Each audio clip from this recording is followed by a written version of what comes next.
এই তেলটা জানো তো সগরি তেল। আগের দিন পকোড়া করেছিলাম, তেলটা কেমনভাবে ছেঁকে রেখে দিচ্ছি দেখো।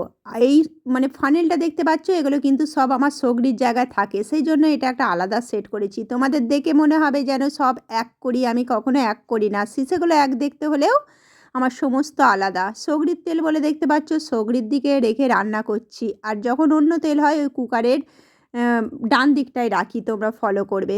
আর কী অবস্থা হলো দেখলে, তেলের মধ্যে ওই সিপিটা আটকাতে ভুলে গিয়েছিলাম, পড়ে গিয়েছিলো। এটাকে নিয়ে যদি বারবার আমি সারাদিন বলতাম তেলের মধ্যে সিপি পড়ে গেছে, সিপি পড়ে গেছে, তাহলে কি আর আমার অন্য কাজগুলো হতো বলো? তার জায়গায় আমি 2 মিনিটে ধুয়ে ফেললাম, ধুয়ে মুছে শুকাতে দিয়ে দেবো। 2 ঘন্টার মধ্যে এটা শুকিয়ে যাবে, আবার এই মানে ঢাকার মধ্যে পরিয়ে দেবো শীষের মধ্যে, তাহলেই তো হয়ে গেল বলো।